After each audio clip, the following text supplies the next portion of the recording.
I'm Hilary Hahn, and I'm here with... Ivry Gitlis. And we are in Mr. Amsterdam. Jekyll or Mr. Hyde. Yes.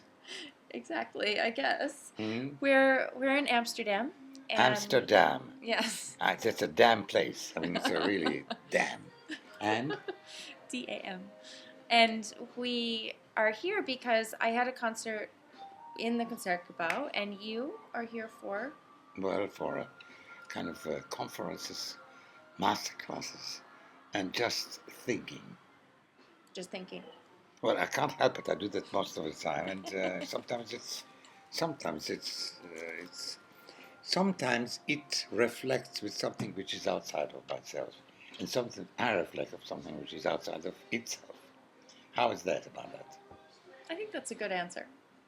So you said something interesting about a master class the other day. You were saying that in a master class you think that the student can't learn unless the person teaching it learns. Is that what you meant? I didn't get it. So about learning from a master class, you have a very interesting perspective on that because you teach a lot of master classes. I don't like the word teaching because I think it's rather kind of pretentious. I don't see what we are so much thinking of ourselves and so on that we teach and somebody doesn't know. I think you can really learn something. I mean, teach if you want something that the other person knows already. How do you do that? By not saying anything. I'm sure everyone is happy with that when they go away. No, well, I mean, just think. I mean, I think, most things are actually in some ways there. I mean, I'm looking at you because I can't look at this camera. I mean, That's fine. I'm looking at you because you are nice to look at for one thing, and you are wonderful, and I'm very happy to see you and to meet you finally because I mean we've known each other. Oh, and I know you. Yeah. For lots of years, and I don't know you. So now. Exactly. We've met in passing. Yeah, we met in passing. Yeah, passing. Yeah. A lot of people pass. Yeah. By each other. Well, that's not a bad idea. I mean, I always think, what happens when you go up there finally? There are so many people down that's here. That's not what I meant. No, I know. I know you don't mean that. But I mean, sometimes I think all of the people you don't want to see sometimes here. But over there, up there, you got to see them for eternity. That's what you like. So anyway, you're choosing while you can. Well, I was curious. That's fine. People are passing. Yeah. Exactly, they're passing. What would you like to know? You're a violinist, and you had a very long career. How did you come to violin? How did I come to the violin? Yeah. I give you 3 guesses. What kind of ways would that one come to the violin? Well, your family is musical, or you had a friend who taught music, or you heard it and you wanted to play it. May I ask you a question? Yeah. Jews always answer by questions. Don't forget, it's all right. I mean, Jesus was Jews. So.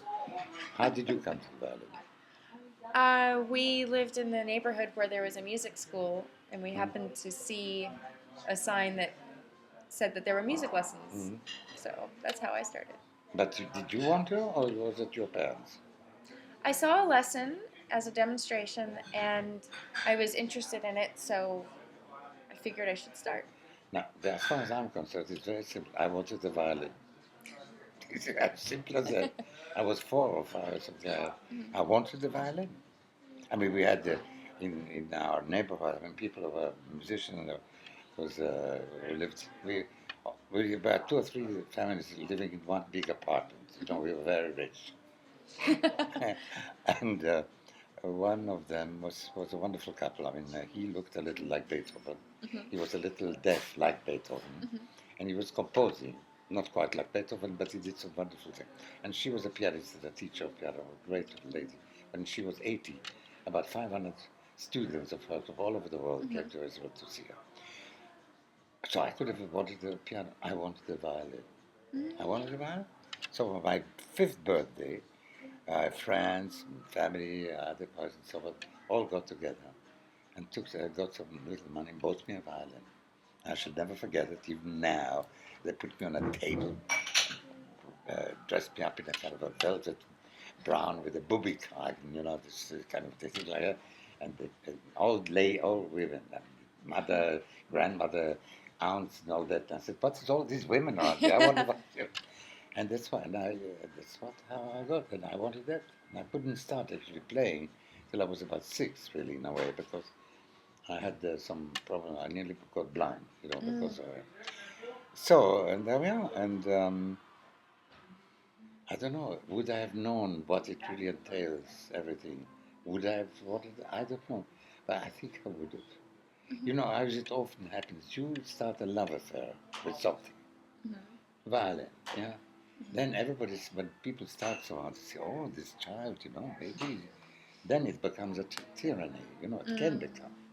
We all went, so I don't know your life story, and I'm not asking you about that. But this is it. But maybe through tyranny, sometimes also, love can become strong and absolutely unendurably durable. Well, when did you start touring? Touring? Yeah. Well, I started first in what was Palestine at the time, in Israel, going between Haifa and Jerusalem. And between Tel Aviv and Petah Tikva. So I'm touring. Well, when I wasn't 12 yet, we went to Europe, actually, my mother and I, for my studies. And shall I look down? No, I was just checking to make sure we're both still in the frame. You're still in a frame? If you come over. I don't know. If yeah, I come there over you to are. you, then I'm better. When did I go? Oh, sorry. Well, let's face it, the time when I was, that period wasn't exactly the happiest time. I mean, when is a happy time in the history of humanity? I mean, do you think now? Not so good. Yeah, it's hard to say. Pretty bloody. Pretty, pretty bloody awful in some ways, but pretty beautiful also in the center. By that time, it was a period just before the war, before the Second World War, where a lot of things were going. There was not much choice. I couldn't go to Germany to study. I couldn't go to Russia. So we went to France, which is not the worst place. No. And I entered the conservatory. I mean, do you want to know all this? Yeah. I think we all want to know. And where's my hair? And yes, and I couldn't speak French actually at the moment. You had to make a concours, a competition to get into the conservatory. And then we waited for the results, and they announced all the names, and I didn't hear my name. I thought I was lost. I didn't get through. Suddenly everybody was jumping on me to congratulate me. I didn't know why. Because they said, Gitli, You not didn't Gitlis, recognize your name. Gitli. So, what else can I tell you? Well, I mean, the rest, but did I start touring? When I started touring, then the war came, It was, war came, and we were war refugees in England, and I used to practice my fiddle like Nero was playing the fiddle while Rome was burning. It's not exactly the same thing, but I mean, I have still some scores where I see that particular place where I played that. A bomb fell, and another bomb fell. Well, yes, this is not heroic about it, but it's a fact. I mean, when you live in the most dangerous situation, you don't know that. And maybe we are living in maybe it's very dangerous that we meet. but we don't know it. Hello. You never know. Hilary. May I call you Hilary? Yes. I'm very happy to meet you. Really. Nice to and meet to you. meet all your friends. Whoever looks at this now know that I really, what do I say, love her. Yes, in a way, yes, because we never met really. It's the first time, you are getting the first thing of the first thing of the first thing. That's true. So, what are That's true. Well, I was curious over. Well, do you still perform? Well, if you had asked me that a year or two ago, I might have just told you and bye-bye and thank you very much for that. Now I'm getting accustomed to this question, but sometimes, as a matter of fact, I only talked about this afternoon as a masterclass. Do you still play? Then I asked some people, do you still breathe? But do you still perform? I never performed. Well, do you still play in a hall? Which whole? I mean, I don't the know. whole world is a whole. Well, I guess what I'm asking is, over however long it is that you consider your touring career to have been, or whatever length of time you would You want to care find out how long you have in front of you? No. Infinitely. However long you would care to focus on, what did you find to be most challenging about being a musician? Life itself, just being alive, just meeting you. It's very challenging. But in some ways, certainly. Because I showed up with a computer and I said, "Can I interview you?" I don't know. Straight off. I mean, just as a musician, have things changed over time? Are people focusing on different things now? Because you work with a lot of students, a lot of professionals. But I'm not kind of teaching in a regular way. But you see it. You see students. But I love doing that because I learn. I don't. It's not a blah blah on my part, you know. I like doing it because I learn so much. Not at all. It is true. What do you learn? Whatever comes. Is it tell you about the music? Is it about how people are? I don't separate music from life. How does that work then? I think you'll find out in life too. Little by little, maybe. But music can be a part of life. But it is life. But music is not eating or breathing. But eating or breathing. It can be like breathing is important, I must say. I think so, especially when playing. You can stop for a few days. But I did suggest, sometimes I suggest to some of my youngest colleagues, I said, you should try, say, stop breathing for an hour or two and see what happens. That's the difference. But you can stop for a few days. I don't know if you'd actually see what happens if you stopped breathing for an hour or two. But other people can tell you afterwards. Yeah, I think so. What was the question? Well, it was just, I think that pretty much answered it. I think the question, what I'm curious is how things changed over time, because all I know is the time that I've been touring has been about 15 years, and people have talked a lot about audiences and repertoire and all of this evolving, but I don't really know from my own experience if it has changed. And I think when you started learning violin, it was an integral part of the culture, and now in some countries, classical music is not as integral, but I'm not so comfortable categorizing things that way. So I was curious if I hope you don't categorize things like that. I think it's always part of, it's part of the music that we hear anyway, whatever kind of music we're listening to. So. Well, I tell you, it's a really pity that I would have been very happy to have been this afternoon there, because somebody interviewed me. But I had to practice. Do you have to practice? I had to practice. What you see? But what were you practicing? Mendelssohn Violin Concerto. No. Yes. It's a beautiful concerto. It is. And do you always find new themes when you practice? Yeah, I do.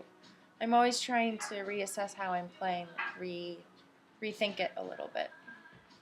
You know, sometimes it's a very interesting experience. I was talking about that today too. I'm sorry, but I wasn't practicing. In fact, I haven't practiced very much. You were practicing speaking. If you like to call it practicing, Well, if music is life, yes, then you can't. What is practicing then? I often write phrases here and there, like this one. Some time ago, I wrote a phrase like, "You better talk from time. You keep talking from time to time." That's true. Otherwise, you don't know what you're talking about. It's true. Is it funny? Well, I find I can go days without talking to anyone, so I have to remind myself to talk to people. You talk to yourself? Not so much. I try to make myself talk to other people, like get out of the room and actually talk to people instead of pulling up. To talk to people. I've done that. You know, one time I had a house in the country, which was a lovely place to be, and one day I said, Ivry, why don't you talk? I mean, after all, talk to yourself. After all, at least one person to whom you could really talk, And I started talking to myself. It was very good. And I went for long walks, and I talked to myself. Did you answer yourself too? I don't know, but why do you think I have to answer? Not everything I said was a question. But then you're just delivering a monologue. monologue. Did you talk with yourself or to prologue yourself? or eclogue or epilogue or just a log or egglog. No, no, I'm talking. And actually, I was. And then there was a kind of a bang, something got me to sit. I sat down and was talking to myself like that. And then suddenly I see my neighbor passing by and sort of looking. What happened to this? So I had to explain to him. What was the question now? You see? There wasn't really a question. I think Was there anything you'd like to say to people? To I wrap love it up? them. No, I think this is a very capital, thing. I mean, I think, what should I say to people that they cannot tell me? That's the thing. What can you find in a way in a music that's not there already in a way? But it's up to you. I mean, as I was saying, you said you were practicing. I said I didn't practice necessarily. Sometimes I have periods when I don't practice very much because I practice best when my back is curving almost back to the wall, and I have to. I learned the Alban Concerto. You played it, no? No, I haven't played it. You should. It's such a strong epic. And I learned it in 11 days, and I recorded it and played it in public in Vienna, and recorded it, and got the Grand Prix du Disque for it. That's my first record, And why did you learn it in 11 days? I told them, why? Because I found myself, I thought, oh, we still have time. I mean, suddenly I found myself, it was 2 weeks, and I didn't, So I lived with this. I lived with this concert from morning to night, from night to morning. Ate with it, slept with it. I mean, everything, It became so much part of me. It's a great work. And I played it. I don't know, I'm not really answering any question of yours in a way. But if there is any, let's say what they say, message, there is no message. Let's say It doesn't have to be a message. No, but what I'm okay, but in a way, don't want to say upsets me or makes me sad, and we talk a lot about it because we are going through a very difficult passage. What comes after is maybe undoubtedly something else comes out, whether it's better or not, I don't know. But there is a moment at the moment where, the very fact that you asked me some of these questions, look, look,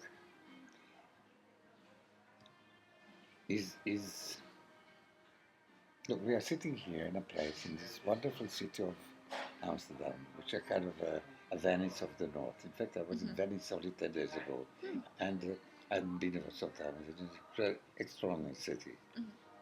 I was thinking of the floods, You see pictures of towns being flooded, and so the streets are full of water, but Venice doesn't have to be flooded. Except the one time I was there. No.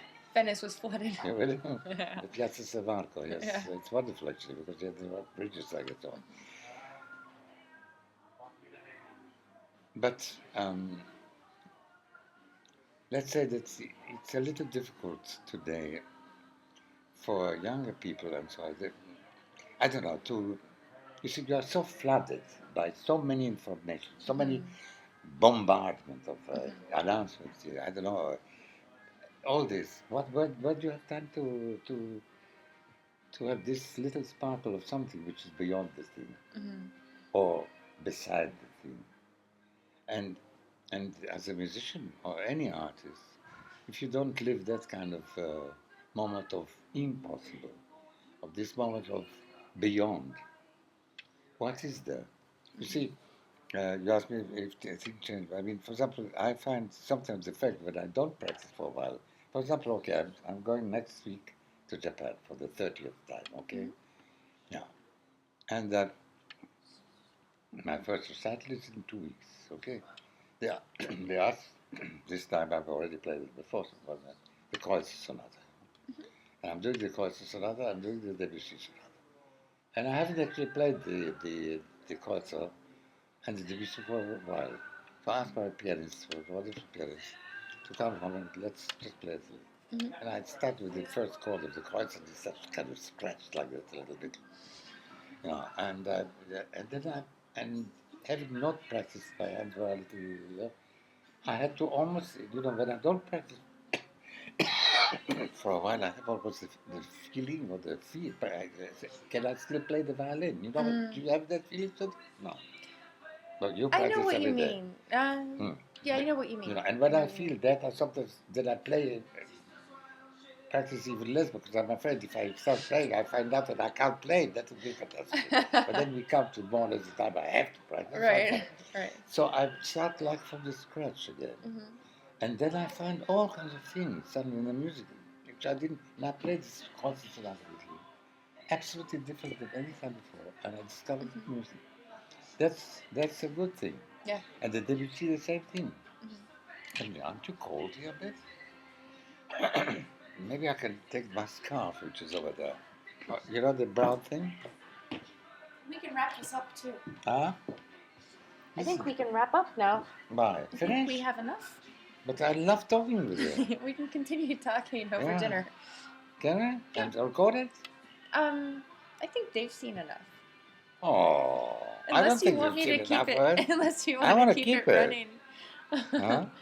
But yeah, I think we should let people process what they have heard. Who's processing it?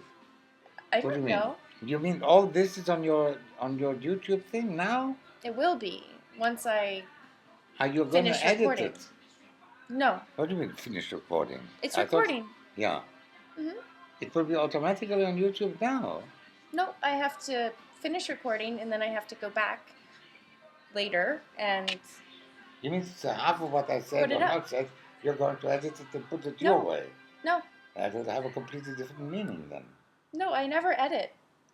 I use the whole thing, but I think this length of time is about the length that most I see. videos Okay. go. So maybe we'll want to talk later a little bit. I think we can wrap this part up and then we can just keep talking. What do you think? As you like. Okay. I don't mind recording it. It doesn't matter. I just want to say I'm very happy to see you. Because I don't know you. I didn't know. Well, I know you from playing and so forth, but you see, this singer is a French singer, Patrick Bourriel, I know very well. But he was very young. He's a very good singer and very good actor too. Well, thank you. Thanks for the interview. Bye, everyone. Bye.